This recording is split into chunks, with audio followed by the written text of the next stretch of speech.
Sveiki, gerbiami tinklalaidės žiūrovai. Šiandien aš kalbinu gerbiamą Daivą Gudavičienę, ji yra gydytoja chirurgė, mamologė, dirba daugiausiai su onkologiniais ligoniais ir mūsų pokalbio tema yra, kaip šiandien jaučiasi gydytojas. Kaip jis jaučiasi, kokia yra jo būsena ir galbūt jam reikia padėti. Daiva pasidalins savo patirtim ir pakalbėsim ir apie prognozes, kas vyks ateity. Sveikatos priežiūros sistema yra tam tikri pokyčiai, turbūt ir visuomenė keičiasi, tampa labiau reiklus pacientai. Ir ką jau šiandien reikėtų daryti, kad užbėgtum už akių tam tikriems neigiamiems reiškiniams, kurie, ko gero, jau pasireiškia ir šiandien. Tai sveiki, Daiva. Labą dieną. Labai džiaugiuosi, kad ta tema galima kalbėti ir jau kuris laikas labai jaučiu vidinį poreikį kalbėti tą temą ir galbūt kalbėsiu kažkiek ne tik savo vardu, bet ir kolegų, su kuriais mes vieni kitiem esam išklausytojai, patarėjai, psichologai ir psichoterapeutai. Nes iš tiesų šito labai reikia. Todėl, kad ir buvo ir pačiai labai įdomu pagalvoti tą temą, todėl, kad labai keičiasi sistema ir keičiasi laikai ir manau, kad Lietuvoje mes turim tokį gana unikalų reiškinį sveikatos apsaugoje, todėl, kad turim tą posovietinę, dar mano karta tą prisimena ir tą prisiminimą nešasi savyje ir tą sistemą ir turim jau labai stiprią vakarietišką ir gal net amerikietišką galbūt net įtaką pasaulinę, galima sakyti, turbūt. Ir tos sistemos iš esmės skiriasi ir skiriasi vertybės. Ir pacientai labai yra įdomu, bet jie turi ir tų tokių lūkesčių iš tarybinės sistemos ir mano galva iš tokios vakarietiškos ir tada tas gydytojas trupučiuką yra užspendžiamas, todėl kad iš jo norima ir taip, ir taip. Ir mes pakliūnam į tokį įdomų laiką, kada mes esam labai vertinami, tas irgi yra labai nauja, kai, pavyzdžiui, pacientas tik uždaro mano kabineto duris ir man jau kolegos pasakoja, kad jau jo Instagramo profilyje ar kažkur jau yra pasakojimas apie tai, kaip buvo. Aš dar nespėjau atsikvėpuot po tos konsultacijos, o reiškia jau kažkur tai viešose erdvėse jau sklando pasakojimas, kaipgi čia viskas buvo. Tai čia turbūt reikia priimti kaip laikmetį, bet aš tik tai galvojau, žinot, bet tas buvo laikas, kur iš senovės kažkokiu mes prisimenam gal filmų ar pasakojimų, ar ne, kur kunigas, daktaras ir mokytojas yra, miestelio tokie gana svarbus žmonės, ar ne, pasiruošę ten bet kada padėti ir ten važiuoja su savo lagaminėliu tada, kada kažkas kažkam atsitinka. Ir nuo to laiko labai daug kas pasikeitė, ar ne? Mes turėjom tą tokią tarybinę sistemą, kur buvo ta medicina tikrai, manau, didelė dalim prieinama visiems ir galbūt gana panašiam lygmenį prieinama, išskyrus, aišku, turėjo tos VIP personos kažkokias ypatingas galbūt paslaugas, bet nebuvo gal tokios, tokios vakarietiškos tos komercinės linijos toje medicinoje ir po to atsirado privačios tos gydyklos ir, žinot, aš atsimenu tuos pirmus darbus, kada tu jautiesi labai nepatogiai, bandydamas įvertinti savo darbą ir dėrėdamasis dėl atlyginimo, kas buvo visiškai nauja mums. Jo, aš Ir galvoju, atsiprašau, kad įsterpiu, bet visgi komercinė linija tam tikrą prasme buvo, bet ji buvo neoficialiai, taip, paslėpta šešėly taip, visiškai, taip. taip. Mhm. Ir vat jinai kažkaip per tą daug laiko išsišešėlino, mano galva, kai kuriuose įstaigose visiškai, kai kuriuose gal dar ir ne visiškai, bet labai yra įdomu tai, kad matot, tas vat šešėlinė ta linija, jinai gimdo tą, kad pacientas gali į gydytoją kreiptis bet kada, skambinti jam į mobilų telefoną ar ne, vos net važiuoti į namus ir panašiai. Ir ta gi vakarietiška yra visai kitokia sistema. Gydytojas dirba pagal grafiką. Tai nėra taip, kad jeigu chirurgas operavo ir yra jo komplikacija ir jis važiuos nedarbo metu peroperuoti. Ne, peroperuos tas, kuris dirba.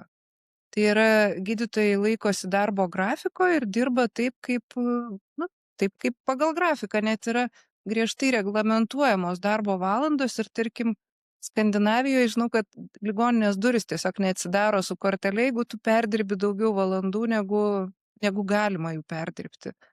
Tuo tarpu mes juk Lietuvoje turėjom tą darboholizmo laikotarpį ne tik medicinoje, ar ne, kada buvo mada dirbti ten 14-16 valandų per parą ir čia jau tu galėjai pasigirti, koks tu kietas, jeigu tu dirbi daug valandų. Ir tas buvo ir medicinoje, ir Bet turbūt, kad dar yra ir labai yra. stipriai rezidentai, jie prakaituoja darbe Taip, ne 8 bet, valandas. bet matot, kodėl yra Mhm. irgi toksai geras klausimas. Vat aš galvoju, tarkim, nu, čia aš tiek daug noriu pasakyti, žinokit, kad man net yra sunku. Bet, pavyzdžiui, kas yra man labai keista toje medicinos sistemoje, kad, tarkim, nėra atlygis diferencijuojamas pagal darbo sudėtingumą. Aišku, gal yra sunku įvertinti tą darbo sudėtingumą, nu, bet aš galvoju, kad galbūt jį galima įvertinti pagal tai, kiek žmonių gali tai atlikti. Nu, ar tai yra, tarkim, šeimos gydytojo darbas, jis yra labai atsakingas, labai svarbus ir jį taip pat galima atlikti labai įvairiame lygyje. Galima tik parašyti siuntimus, o ir nenori, ar ne? O galima labai daug ką nuveikti. Bet, pavyzdžiui, chirurgijoje tai yra, nu, yra tie ekspertai, kurie daro sudėtingiausias operacijas ir jų negali pakeisti, nu, arba gali pakeisti vienas kitas, bet jų yra vienetai dažniausiai toj savo siauroj srity, va tiems žmonėms, kuriems prireikia būtent tokios pagalbos. Ir, pavyzdžiui, paradoksas yra tame, kad kartais kažkokiam rajone, kur reikia gydytojo, jisai atlikdamas gana paprastas procedūras ir funkcijas gauna atlyginimą dvigubai didesnį už tą ekspertą, kuris dirba toj 3 lygio ligoniniai. Tai man tas yra keista ir tada vat dėl tų darbų taip ir yra, kad už tą oficialų etato atlyginimą tai gydytojas negali iš principo nieko, nei nusipirkti buto, nes neduodamos paskolos su tokiom pajamom, nei naujos mašinos, ar ne, ir, nu, ta prasme, tu toks esi, žinot, šitais laikais, kada toks, vat, irgi yra fenomenas, kada influenceris, kuris gal kartais tų tradicinių profesijų atstovams sunku suvokti jo tą atnešamą naudą, ar ne? Jinai neabejotinai yra. Ir čia tie laikų pokyčiai yra tokie, bet kartais sunku yra tą suvokti, kad tas tavo toksai atrodo darbas, link kurio tu daug metų ėjai, jisai yra vertinamas ženkliai mažiau negu kad vat ateina žmogus, jisai kažką sumoja apie šios laikus, pagarba jam, žinot. Bet, nu, nežinau, ar tai galima dėti ant tų svarstyklių lėkštelių ir kartais tie gydytojai pasijunta, nu, kvailio vietoje iš tikrųjų. Ir, Mhm. ir dėl to dirba Sakykit, per... Daiva, Taip, atsiprašau, kad įsiterpiu, taip. visgi jūsų nuomonė, dėl kokių priežasčių gydytojo profesija yra nuvertinama? Daug kas aiškina, kad tai yra palikimas, kad Tarybų sąjungos laikais gydytojai gaudavo mažą atlyginimą ir tai yra toks kaip ir paveldėjimas iš tuo laiku. Ir iki šiol tęsiasi, bet ar tai tikrai yra taip? Jo, galbūt yra ir kitos priežastys, visgi mes jau, nu, jau 30 metų, kaip vėl Taip, nepriklausoma laikas Lietuva. labai greitai eina ir iš tiesų aš Mes galvoju, iš kad šita problema, aha. jinai aktuali ir, tarkim, pedagogams. Todėl, kad tai yra labai svarbi funkcija ugdyti jaunąją kartą, ar ne? Bet kada mes nemokam gerų atlyginimų, nemaža dalis žmonių, kurie galbūt dirbtų toj srity, pasirenka kitas sritis, nes jiems aktualus tas finansų klausimas ir tai yra normalu. Gydytojai tai gali išspręsti dirbdami per daug darbų.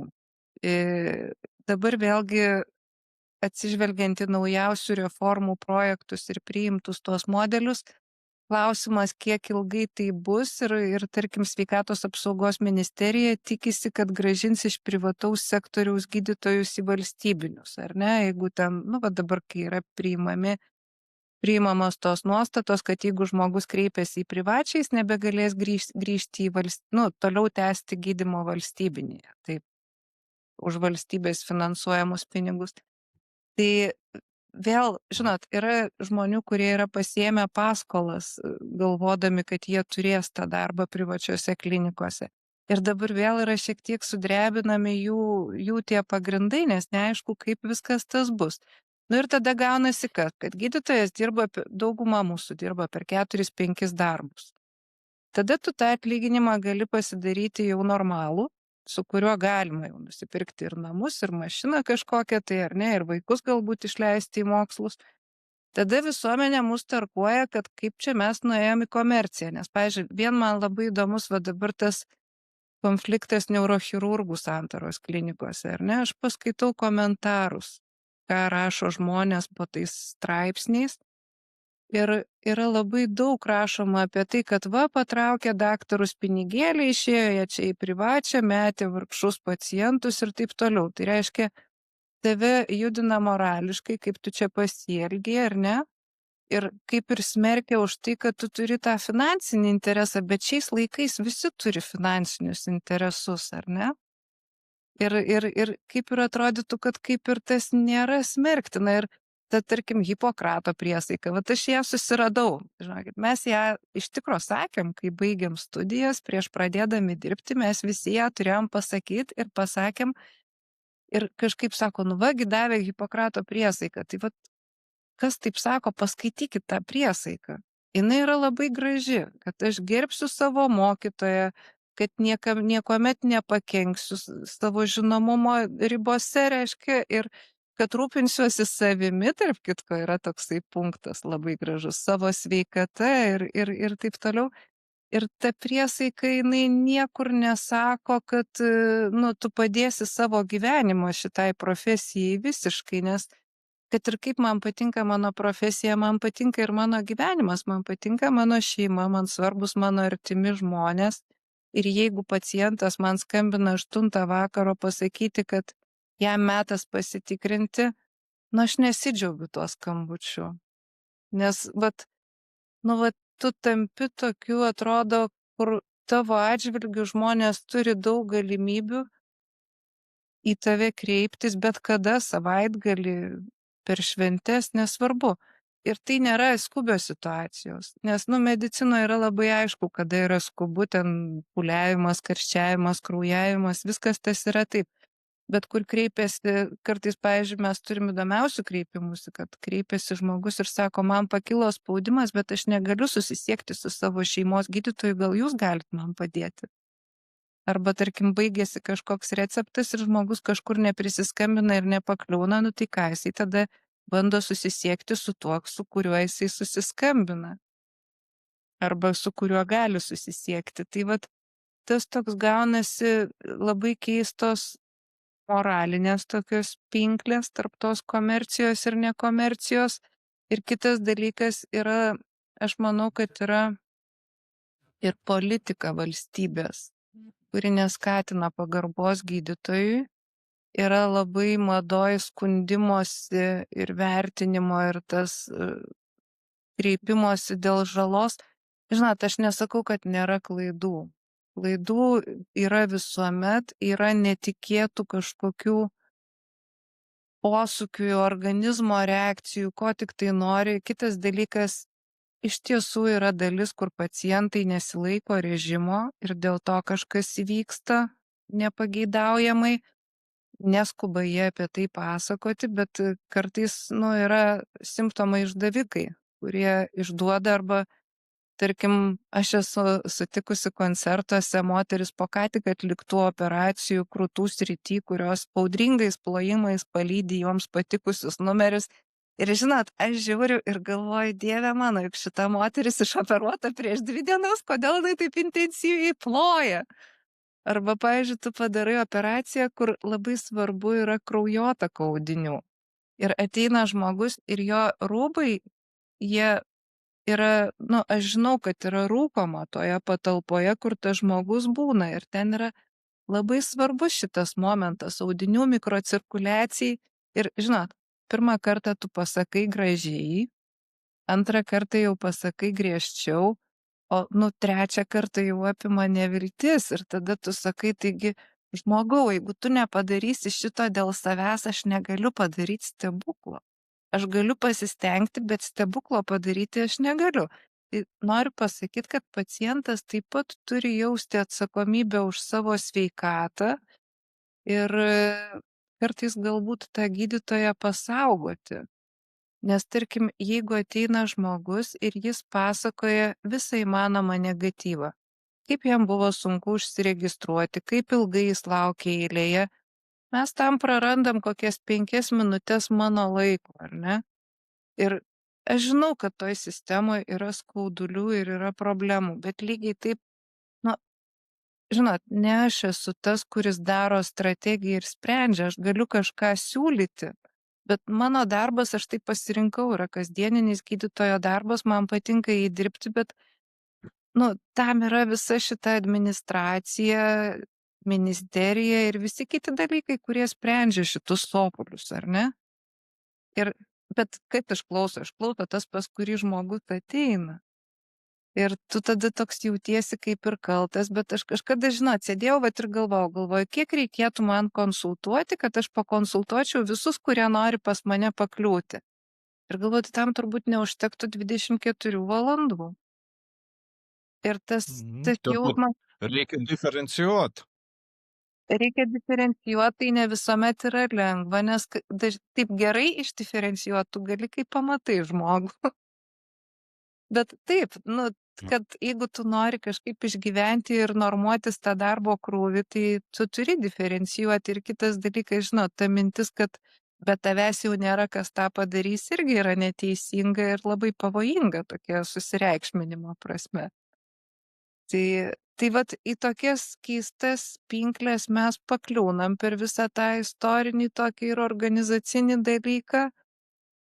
Ir turbūt vat dar apie ką man norėtųsi pasakyt, tai yra tas paciento toks požiūris galbūt, kad jisai išsireikalaus vat paslaugas, kurios jam priklauso. Ir, vat kažkokia tokia, žinot, pozicija gal ne visada tokia geranoriško pasitarimo, bet kad maždaug, vat man čia reikia už save kovot. Ir aš dabar vat eisiu ir kovosiu ir gausiu, kas man priklauso. Sakykit, prašau, Daiva, kaip jums atrodo, mes jau, kaip seniai esam pastebėję, žinom, kad pacientų reiklumas yra smarkiai padidėjęs, nes prisiskaityti internete, jaučiasi kai kas protingesnis už gydytoją, taip pat teisinius aspektus kažkokius, kiek pagrįsta, nepagrįsta žino ir reikalauja savo teisų. Bet kaip jums atrodo, ar tas reiklumas vis dar didėja, ar vis dabar stovi tokiam aukštam lygmenį? Kokia dinamika? Jisai Gal protas sveiko atsirado daugiau? Vat čia labai yra įdomu pasilyginti mūsų sistemą su kitų šalių sistemomis, ar ne? Tarkim, man visuomet atrodė, kad, vat yra tos genetinės mutacijos, kurios yra susijusios su didesnė ženkliai rizika susirgti, tarkim, krūties ir kiaušidžių vėžių. Ir šiuo metu Lietuvos ligonių kasos neapmoka implantų šito moterim, jeigu yra daroma profilaktinė operacija, mastektomija su rekonstrukcija. Ir aš galvoju, kaipgi čia dabar taip neapmoka, tikrai labai negražu, vat rizika yra, o priemonių neapmoka. Ir tada mes turėjom svečius iš Japonijos ir jų paklausėm, tikrai atrodo ekonomiškai išsivyščiusi šalis, ar ne? Ir jų paklausėm, kaipgi yra pas juos. Tai pas juos neapmoka nei implantų, nei operacijos. Mūsų šalis apmoka operaciją. Tai noriu pasakyti, kad, žinot, ir va čia vat gal irgi atsivelka ta uodega nemokamos medicinos, kur, žmonėm keista, kad už kažką jiems gali tekti susimokėti, bet noriu pasakyti, kad net ekonomiškai stiprios šalis ne visuomet dengia šitas paslaugas. Ir kitas dalykas yra, kad eilės laukimo. Galbūt yra geresnė diferencijavimo sistema, kas gali laukti ir kas ne. Galbūt daugiau paslaugų yra suteikiama toj pirminiai šeimos gydytojo grandyje, bet yra laukimo eilės. Tarkim, iš Jungtinės Karalystės pacientai atvyksta, sakė, mes laukiam konsultacijos ar echoskopijos ir pusę metų, kartais beveik ir metus. Tai kartais ta trukmė, kiek reikia palaukti pas mus, nėra kritinė. Žinot, kitas dalykas kartais tai yra trupučiuką žmonių ir užgaidos. Nes tarkim, vat aš noriu būtinai vat čia. Nu tai taip, bet negali visi pakliūti į vieną vietą, ar ne? Ta prasme, yra daug vietų, kur yra teikiama ta paslauga ir pasakyti, kad man reikia laukti metus, nes aš noriu pakliūti būtent čia, nėra visiškai sąžininga, nes tarkim kitur galbūt tą paslaugą galima gauti 2 mėnesių bėgyje. Tai, vat tokių gal dalykų yra trupučiukas. Va, tai apie tą tokį požiūrį galbūt. Ir vat čia, žinot, lygiai taip buvo momentai keli gyvenime, ačiū Dievui nedaug, kada man reikėjo teisinės pagalbos, ar ne? Ir tu supranti, kad pakalbi 20 minučių, gauni sąskaitą labai aiškiai. Ir tada tu sekantį kartą prieš kalbėdamas 20 minučių jau gerai pagalvoji ir klausimus, ir ar tau tikrai tų 20 minučių reikia, nes ta sąskaita tokia skaudoka yra.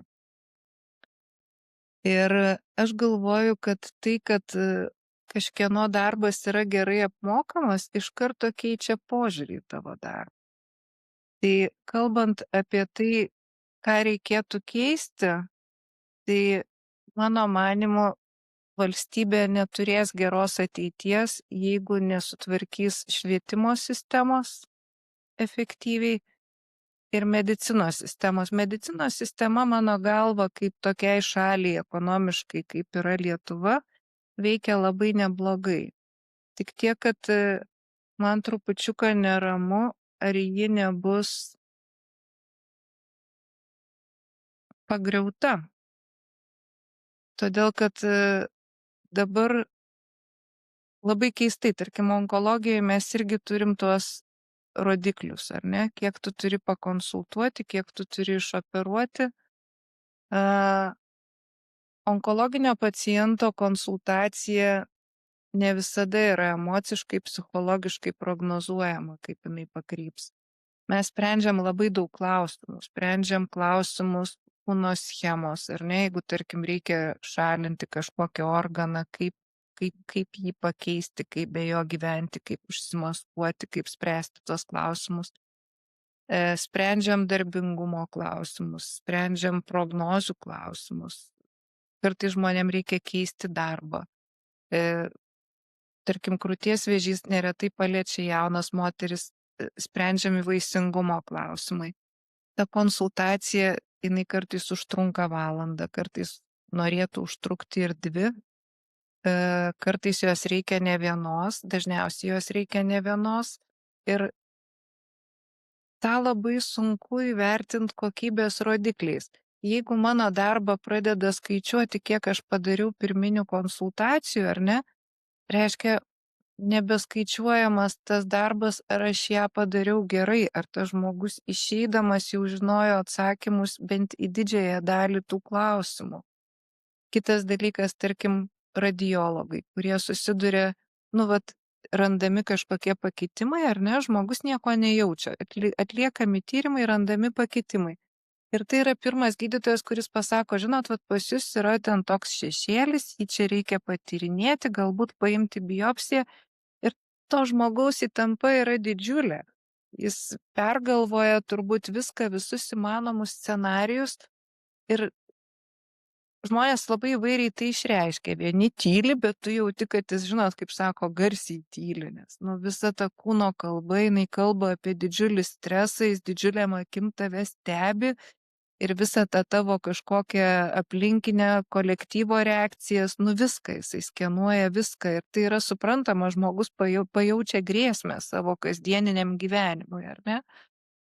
Tai tu negali išėjus žmogui iš kabineto iš karto kviesti sekantį. Tikrai tau reikia kažkiek laiko grįžti į save, o kartais žmonės išlieja ir neigiamas emocijas ir, tarkim, jeigu gydymas neveikia ar ne, arba liga atsinaujina, progresuoja, tai labai suprantama, kad tas žmogus išreiškia daug nusivylimo ir neigiamų emocijų ir, nu, kam jisai išreiškia? Nugi išreiškia dažniausiai tam, kuris sėdi priešais jį ir tas blogas žinias pasako. Žinot, kaip sakydavo, pasiuntinys atnešęs blogą žinią yra nukirstinamas. Tai Tai ta pati gydytojas turi istorija. sugert arba Taip, atsiribot, uždėt kaukę, tapt tokiu nejautriu, net cinišku kartais.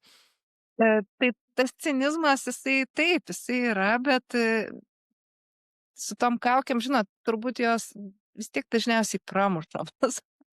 Ir kažkaip ypač vat labai man irgi buvo įdomu paskaityti ir galvoju, tame labai daug tiesos. Tarkim, aš dirbu šitoj srity 20 metų, krūties onkologijos. Ir yra žmonių, su kuriais mes nuo pat darbo pradžios draugaujam. Ir jie ateina, jie buvo, tarkim, kažkada gydyti, operuoti, galbūt ir ne vieną kartą kai kurie. Jie ateina tikrintis ir tu su jais, nu, gal neteisingas žodis susidraugauji, bet tu turi kažkokį kontaktą. Yra kurie atviresni, apie juos tu kažką net ir žinai, apie jų šeimas, ten augintinius ar apie tą, kas, nu, vat kažkaip susijęs su tais mūsų bendrais sąlyčio taškais. Ir, nu, vat taip irgi juokiausi, yra dabar pacientų anketavimas Nacionaliniam vėžio centre. Ten vienas iš klausimų yra, ar su jumis gydytojas elgėsi taip pat kaip su kitais pacientais. Tai galvoju, pirmas dalykas, iš kur tas žmogus gali žinoti, kaip aš elgiausi su kitais pacientais, ar ne? Kitas dalykas, jeigu tas žmogus eina pas mane 20 metų, aišku, kad aš su juo truputį kitaip elgsiuos negu su tuo, kurį matau pirmą kartą, nes man dar su juo reikia susipažinti, ar ne? O ten, nu vis tiek tu esi žmogus ir tu turi tą kažkokį gydytojo kontaktą, nu, bet jis toks labai formalus. Ir jeigu tu, žinot, jeigu tu visą laiką laikai vien gydytojo formatą, aš nežinau, ar tai būtų pakeliama, bet, nu, tu kažkaip, ypač toje onkologijoje, nu, tu taip nuimi stresą, tu su tuo žmogumu apie kažką pakalbė, apie kažką pajokauji ir tada yra lengviau ir tau pačiam, ir tam pacientui, nes tu turi jį iškrapštyti iš to tokio sustingimo ir streso būsenos, kad tu galėtum su juo normaliai bendrauti. Nes kitaip labai Mhm. labai sunku. Man pačio klausimo esmė, ar gydytojai su jumis elgiasi taip pat kaip su kitais pacientais, yra nesuprantama. Ar tuo yra siekiama, kad būtų vienodas standartas, vienodas elgesys su visais, bet tai juk savaime yra prieš tokį gydymo logiką, nes vieniems reikia skirti daugiau Taip, laiko, dėmesio, gilint, palaikyti, o su kitais galima labai greitai. Tai kas apskritai yra siekiama tokiu klausimu? Man tai tai vat, tai tokių, nu, tokių tikrai įdomių dalykų yra, atsiranda ir, žinot, yra dar vienas turbūt labai labai įdomus momentas, kad ta nedidelio atlyginimo sistema labai demotyvuoja. Demotyvuoja ir tai, kad, pavyzdžiui, tavo atlyginimas nepriklauso nuo to, ką tu padarei. Nu, nepriklauso. Vat keista atrodo, ar ne? Bet, tarkim, aš galbūt noriu išoperuoti daugiau ir gal net galiu, bet aš atsiremiu į tai, kad, nu, chirurgija yra komandinis darbas, ar ne? Ta prasme, aš galiu atsiremti į įvairias grandis, į diagnostiką, jeigu, tarkim, kažkur trūksta radiologų, tai stringa ištyrimas. Aš neturiu ką operuoti, ar ne? Neištirto žmogaus aš negaliu operuoti. Tai šitą, tarkim, santaros klinikose klausimą mes turim, sakyčiau, tobulai išsprendę. Radiologija veikia puikiai. Aš galiu atsiremti į kitas grandis, galiu atsiremti į tai, kad operacinėje nėra kam dirbti, ar ne? Arba nėra laiko operacinėje, arba, tarkim, anesteziologų klausimas. Nes tarkim, kai buvo kovido era, daug anesteziologų buvo mobilizuota į pagalbą kovidu sergantiem pacientam ir dėl to buvo klausimų. Tai čia turbūt yra daug momentų. Vienas dalykas, kad aš manau, kad patyrusius gydytojus administracija turi vertinti. Ir nepatyrusius irgi galėtų vertinti, nes iš jų ateityje darosi patyrę, ar ne? Bet kartais yra galbūt smulkmenos, kurios darbuotojui yra labai svarbios. Tarkim, ar patogu pastatyti mašiną? Kiek mokėti reikia už mašinos pastatymą? Nes tarkim, aš pradėjau dirbti Santaros klinikose 21 metais, tai per 4 metus parkavimo mokestis išaugo nuo 12 eurų iki 21.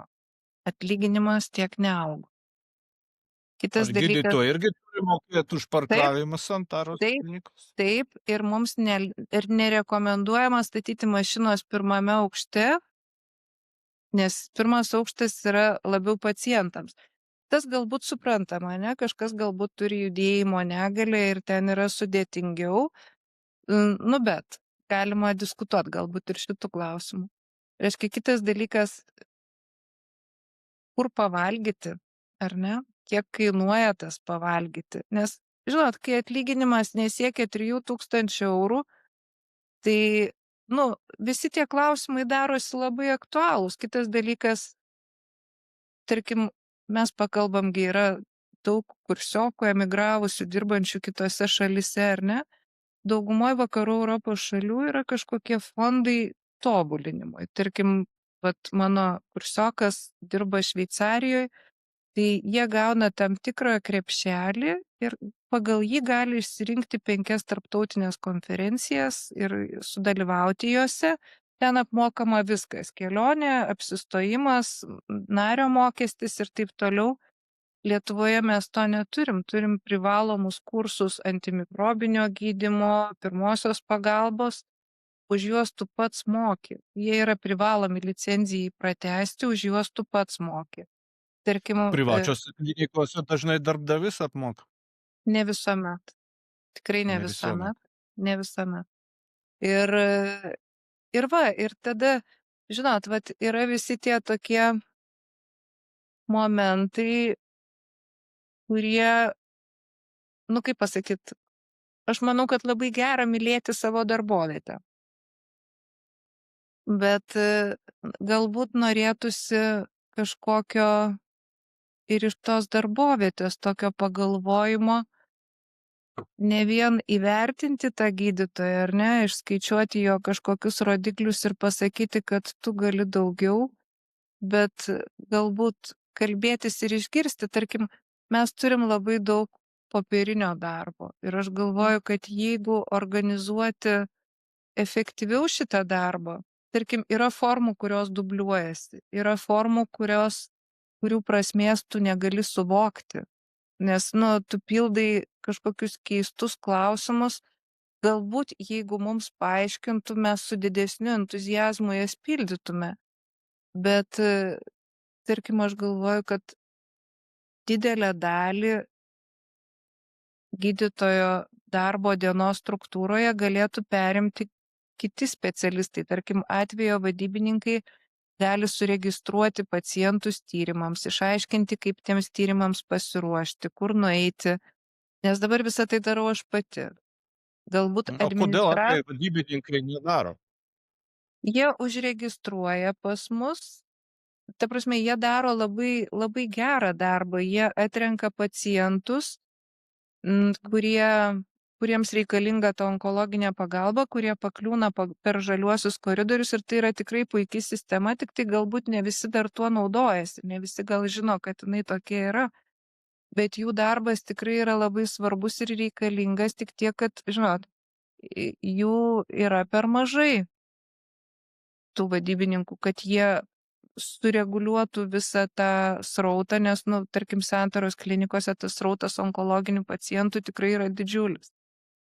Kitas dalykas, galbūt administratorė galėtų įvykdyti tą mechaninį darbą ir sutvarkyti kažkokią dalį tų popierių, Nekalbant apie tai, kad, nu, jeigu sutrinka e-sveikata, tai yra drama, nes tada stoja darbas, mes negalim nieko, nei pažiūrėt ankstesnių tyrimų, nei užregistruoti jokiem naujiem tyrimam, ta prasme. Tai yra labai keista, nes kažkaip sėdi ir galvoji, nu palauk, galvoju, taigi tu kaip ir žinai, ką daryt, kaip daryt, bet tu techniškai negali nieko, negali parašyti recepto, negali parašyti nedarbingumo ir tada, nu vat, kaip čia buvo tas sutrikimas net ne vienos dienos, tai tu didelę dalį laiko paskiri tikrinti, kad galbūt kartais jau veikia ir jeigu veikia, meti visus kitus reikalus ir greit pasirašinėjai visus dokumentus, nes nežinai, kada jinai veiks sekantį kartą. Tai kitas dalykas, kad ta sistema e-sveikatos, jinai tikrai yra gana, nu, nėra paprasta vartojimu. Tarkim, yra įrašai, kurie yra neužvardinti, kai kuriuos tu, nu, ta prasme, tu nežinai, kas po to įrašu slepiasi, reiškia, tu turi jį atsidaryti, kad jį pažiūrėt. Tai yra tokie nuosaikūs sveikatos paslaugų naudotojai, kur tų įrašų yra nelabai daug, bet yra tokių, kurie per mėnesį ten surenka tų įrašų 30-50 ir tada, ypač jeigu ta sistema veikia lėčiau, tai yra, tu labai ilgai joje ieškai tų duomenų. Kitas dalykas, žmonės tiki, kad vaizdai yra e-sveikatoj. Nu, nėra tų vaizdų e-sveikatoj. Nėra dėl to, kad jos pajėgumai nėra tokie. Ir kartais žmonės pyksta, kad kodėl jie turi atsinešti vaizdus, nu tai todėl, kad nu, tu negali jų niekur kitur pamatyti, o tarkim mūsų srity tie vaizdai yra labai svarbus. Ir kai ateina žmogus, žinot, ir sako, nu tai čia viskas e-sveikatoj yra, tai galvoju, tai taip yra, bet dabar mes užtruksim 10-15 minučių, kol aš visą tai surasiu. Tai, nu, kaip pasakyt,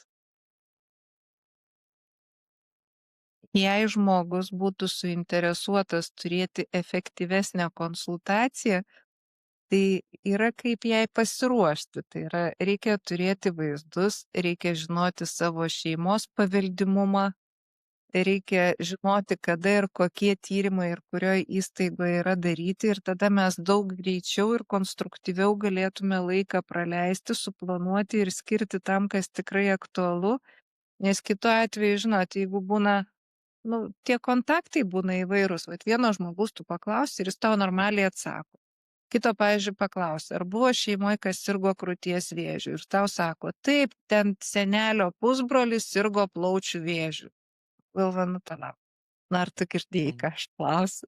Nu ir, ta prasme, taip, žmogus patiria stresą, jis atsako, ką atsako, ar ne, gal ten tose mintise kažkoks chaosas, bet vat, visa tai valgo tą konsultacijos laiką. Tai užtat darėm dabar su Pola, pagalbos onkologiniam ligonėm asociacija, labai džiaugiausi irgi šituo dalyku, tokį sudėjom informaciją, kaip pasiruošti konsultacijai, kaip pasiruošti operacijai, ką paklausti prieš operaciją.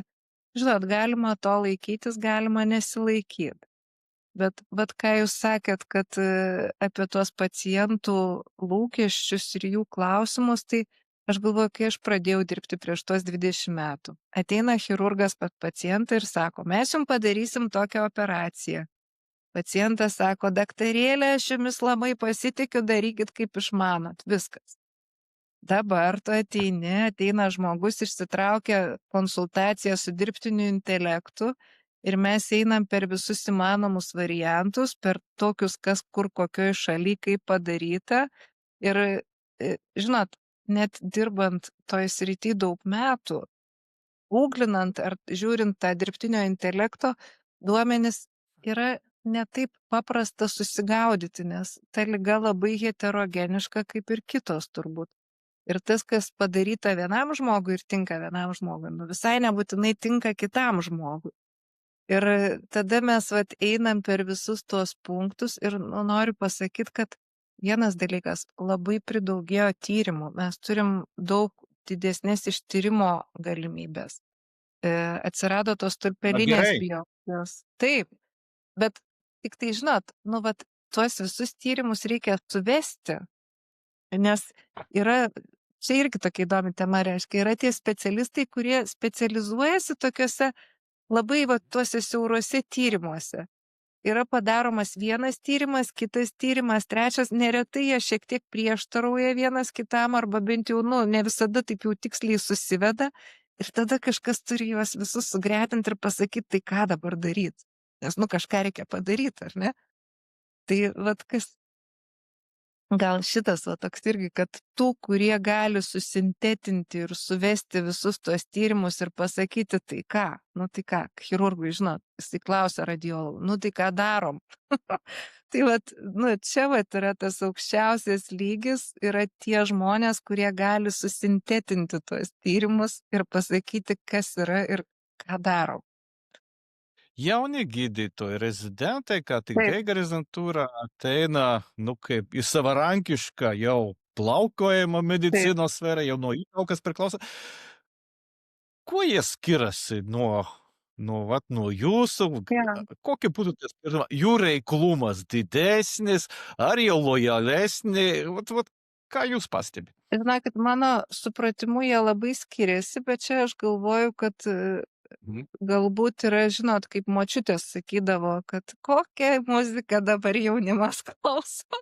Tai aš Mhm. galvoju, gal čia pas mane tas pats dabar jau.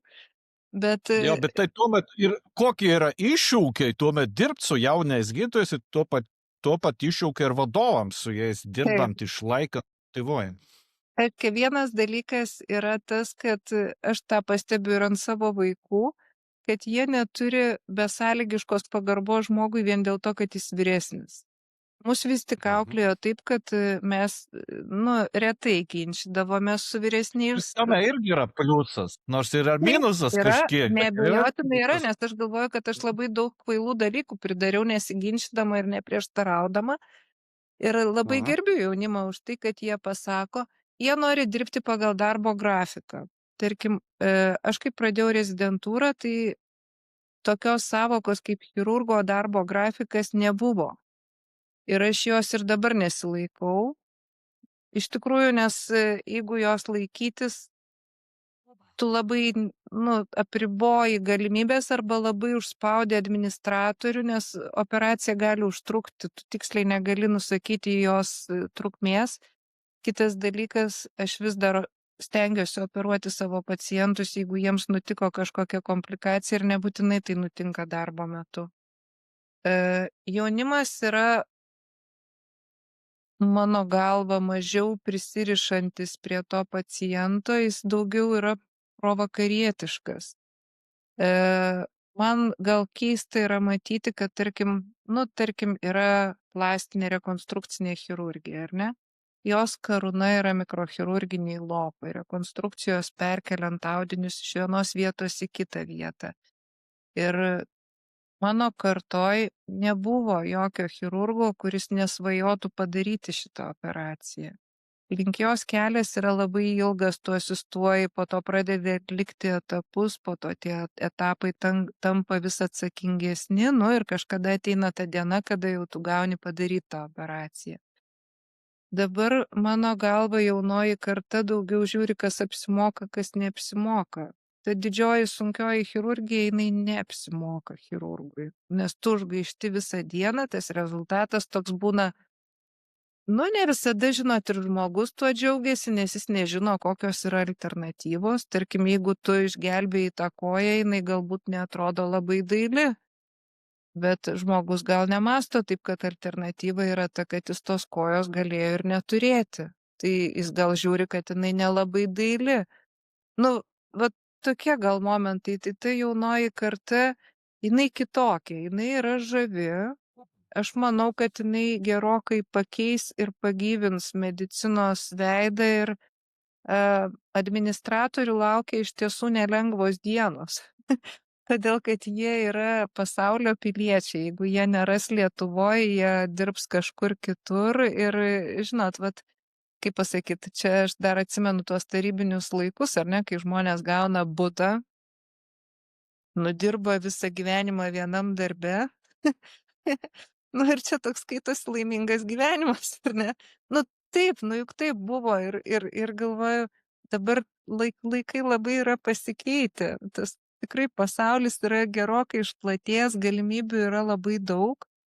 Ir viena yra reikalo pusė, žinot, ta senoji archaiška chirurgija, jinai vis dar yra. Yra labai daug progreso, yra ta robotinė chirurgija, ar ne, kažkokios minimaliai invazyvios metodikos, viskas, bet vis tik yra kažkokia erdvė, kur yra ta sunkioji, senoji ir nė kiek nemoderni chirurgija. Ir, žinot, mes kartais juokiamės, kad šita chirurgija turbūt mirs kartu su mūsų karta, nes, nu, jaunimas nenori eiti tuos tokius sunkius darbus. Nes, nu, neretai jie nelabai apsimoka. Nu, čia reikia turėti pašaukimą. Aš nesakau, kad visi, bet, ta prasme, anksčiau mes visi norėjom šitų iššūkių. Dabar iššūkių nori pavieniai. Tai aš manau, žinokit, kad juos reikia gaudyti, motyvuoti ir visaip stengtis sulaikyti, nes norint išlaikyti valstybinę mediciną normaliam lygmenyje, aš tai manau, kad čia reikia nedelsiant pergalvot gerai ir ta prasme, tie žmonės, kurie dirba sunkų darbą, jie turi būti įvertinti. Ir galbūt jų pačių reikia paklausti, ką padaryti, kad jie norėtų dirbti ir kad jie nesijaustų beviltiškai, nes tas, kas vyksta dabar, nu, aš manau, kad tai vyksta sunkiosios medicinos destrukcijos kryptimi. Kaip tai beskambėtų, nes tas laikosi ant entuzijazmo, ant gal tų kažkokių senų tradicijų, bet jos čia netvarus modelis. Manau, kad taip. Ačiū, Daiva. Aš tiesiog noriu paprašyti, kad jūs pateiktų kažkokį palinkėjimą, rekomendaciją, gal pasiūlymą sveikatos įstaigos vadovams, administratoriams, skyrių vadovams, ką reikėtų daryti, kad visgi ta situacija su medicina, nu, neeitų taip žemyn, kaip jūs dabar dramatiškai pasakėt. Aš manau, kad būti sveikatos apsaugos aparato vadovu, administratoriumi yra didžiulė atsakomybė. Didžiulė atsakomybė, nes yra labai jautrūs sektoriai valdomi, tiek pacientai su savo ligomis, stresu ar ne, tiek gydytojai, kurie vat atsiduria tokiam permainų, tiek vertybinių, tiek visokių kitokių, finansinių ir visokių kitokių va tokiam verpete, tai aš manau, kad vis tiek reikia suvokti, kad, žinot, šita sistema veikiantis varžtelis yra gydytojas. Ir tuos gydytojus reikia vertinti ir užtikrinti galimybę jiems dirbti maksimaliai komfortiškai, nes taip jie dirbs maksimaliai efektyviai. Tai ir lygiai taip, kad galbūt negalima paimti iš įvairių šalių sistemos fragmento, nes neretai mes nusižiūrim į kažką ir įgyvendinam fragmentą, bet reikia galvoti apie visą sistemą. Ir aš manau, kad pagrindinis dalykas, kieno reikia klausti, kaip veikia sistema, du yra. Yra gydytojas ir pacientas. Nes klausti vien paciento neveiks efektyviai. Reikia klausti abiejų šitų grandžių ir man norėtųsi paskatinti bendravimą administracijos su savo gydytojais.